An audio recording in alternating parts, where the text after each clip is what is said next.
Today we're going to talk about Chapter 13 in their ICD-10-CM codebook, the 2017 guidelines. Chapter 13 is the diseases of the musculoskeletal system and connective tissue.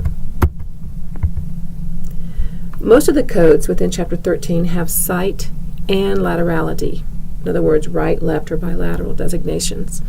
The site itself represents the bone, the joint, or the muscle involved.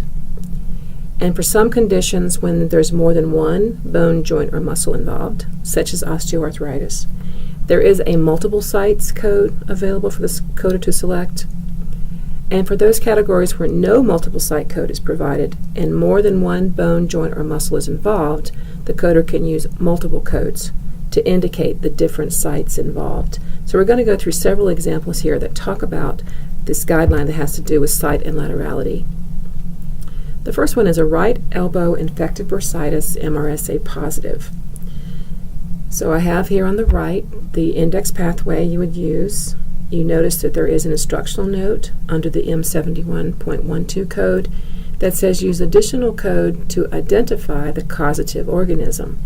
And we know from our examples from Chapter 1 that we would start with a main term of infection, staphylococcal, then follow the pathway there until you get to B95.62. And this is just using this guideline that tells us that most of the codes within the Chapter 13 have site and laterality designation, and the site represents whatever bone or joint or muscle is involved. The next example is rheumatoid arthritis of multiple sites without rheumatoid factor. And I have here a note for you that you need to remember that the coder is going to use the term seronegative or negative serum, seronegative, to indicate the rheumatoid factor is not present in the serum. So our index pathway is shown here, and you notice that seronegative is one of our subterms. We choose the multiple site designation, and that gives us M06.09. And the rationale is just pointing back to that part of the guideline that says there's a multiple sites code available. But here's an example when there is no multiple site code available, and we would use as many codes as needed to indicate different sites involved. And it is for osteomyelitis of the fourth thoracic and the second lumbar vertebrae. And you see when we go to the index pathway, it is just by region, not the specific vertebrae involved. The first was the thoracic, and the second is the lumbar. The next guideline has to do with the bone versus the joint. Now, what are we talking about when we are looking at different descriptions? And I'm using this one as an example for you to not only learn some new terms, but to also know that you are many times going to be looking at more than one guideline when you're making decisions about the sequencing of your codes. In this particular example, the patient's diagnosed with idiopathic avascular necrosis, which is abbreviated as AVN. It is of the femoral head of the left hip joint. The patient is HIV infected, and the AVN is due to the HIV. So your doctor's telling you that the patient's condition is due to AIDS. That should immediately bring to your attention a guideline that's found in Chapter 1 that has to do with HIV-positive patients. There are also notes here to help you know that you're going to use the term aseptic instead of the term avascular in the index, and that would just be to make yourself a note. I would say by the necrosis main term, just put a little note or something that says aseptic instead of avascular, or something like that, just to help you remember that. And then I have the second note there just to teach you about AVN, that is just a condition that occurs as a result of the interruption of blood to the bone, causes the bone to die. The most common site is the hip, but it's not the only site that can be affected. And AVN is most typically associated with either trauma, where the blood supply to the bone has been cut off because of some interruption in the bone, like a cutting through a vessel, or non-trauma like diseases such as HIV, sickle cell, pancreatitis, or radiation therapy or chemotherapy, where the flow of blood is being affected by those agents.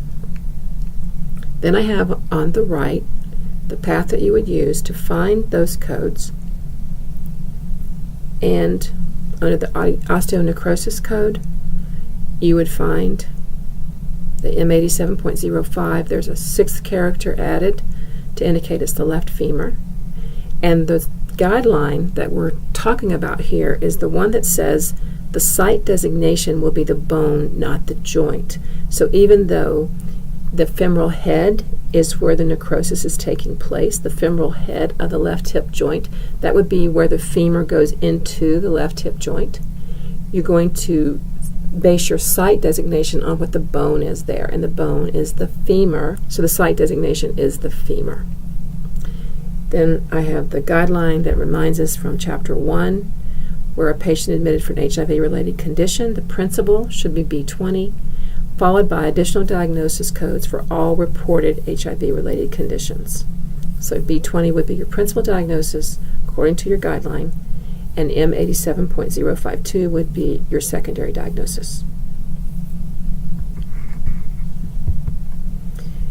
The next guideline has to do with the coding of acute traumatic injuries versus chronic or recurrent musculoskeletal conditions.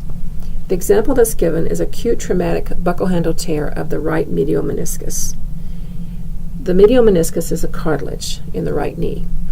Acute traumatic, those words are telling us it's acute. This is not an old injury. This is not a recurrent injury or a chronic injury. This is an acute traumatic injury.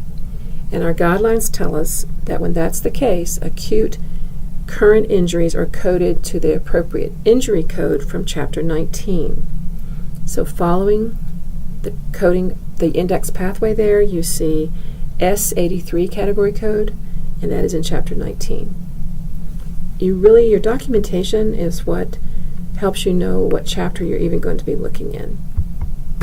But here's an example of an old bucket handle tear of the right medial meniscus. It's the very same tear, but the word old instead of acute traumatic is being used to describe the tear, and that takes us to a completely different index pathway, where tear meniscus old says see derangement, knee, meniscus, due to old tear, and you further specified as medial. The sixth character 3 is added to this code to indicate it is the right knee and it is the medial meniscus. And part of the guideline that I'm following is in purple. The chronic or recurrent conditions should be coded with a code from Chapter 13. This is a chronic and old injury of the right medial meniscus. This guideline has to do with the coding of pathologic fractures. These are fractures that are associated with some disease process or osteoporosis, whatever. This particular guideline has to do with the seventh character, use of the seventh character. You see that our scenario says pathologic fracture of the left foot, that's an unknown cause, and it's currently under active treatment by a follow-up provider. The phrase under active treatment tells the coder that you're going to be coding a seventh character A for initial encounter. And the guideline tells us while the patient can be seen by a new or a different provider over the course of treatment, assignment of the seventh character is based on whether the patient is undergoing active treatment, not whether they're seeing the same patient or the same provider, but whether they are receiving active treatment. You also find when you look up this code, there is no fracture code, a subterm for foot, so you would choose either the ankle, you could use a tarsus bone, whichever one you use, it takes you to the same M84.47 code. When you look at this M84.47 code, you see that it's a fracture of the ankle and foot, and what you may remember from way back in our earlier guidelines, when and is used in this respect in a description, it really means or. So this code is for a fracture of the foot or a fracture of the ankle. You do not have to have a fracture of the foot and the ankle to have this code. The next guideline has to do with osteoporosis. This is a systemic condition, meaning that all bones in the musculoskeletal system are affected. So when you are talking about a patient with osteoporosis, site is not a component of the codes under category M81, which is osteoporosis without current pathological fracture. Those codes under category M80, which is osteoporosis with a current pathological fracture, do identify the site of the fracture, but do not identify the osteoporosis. So let's look at an example. Osteoporosis without pathological fracture is an M81 code, and our scenario is age-related osteoporosis with a healed osteoporotic fracture of the lumbar vertebrae.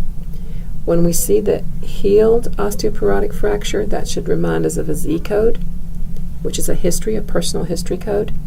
And there is a guideline, this one, that tells us category M81 is for use with patients with osteoporosis who do not currently have a pathological fracture.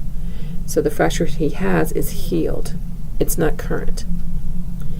If they've had a fracture in the past that's healed, you're going to use code Z87.310, which is a personal history of a healed osteoporotic fracture. And our guidelines for sequencing tell us that that healed fracture code Z87 should follow the code from M81. As I've said in prior lectures, often the guideline tells us how to sequence these codes. We just have to remember to read them. And here's an example of osteoporosis with a current pathological fracture. Disuse osteoporosis with current fracture of the right shoulder, sustained lifting a grocery bag. The definition of disuse osteoporosis would be your bones are just so osteoporotic and you break doing things that normally would not cause a break. So when you choose a category code from M80, this would tell the reader or the doctor this is a pathologic fracture, but it's due to someone having osteoporosis and not using those bones for any way. The shoulder is coded to the scapula, which is the winged bone there in your upper back. The important thing about this code is remembering that normally someone lifting a grocery bag would not break their shoulder. But because someone has osteoporosis, it should just remind us that this is more than likely a pathologic fracture and it's due to this osteoporosis, which is your M80 code, M80 category code. Please post any questions about the Chapter 13 coding guidelines in the discussion board, and I will attempt to answer them. And I hope that you watch this podcast more than once, especially about those osteoporosis codes. I think it's easy to just code an acute injury with the S code instead of remembering these M codes that identify the osteoporosis as the underlying condition. Thank you so much and have a good day.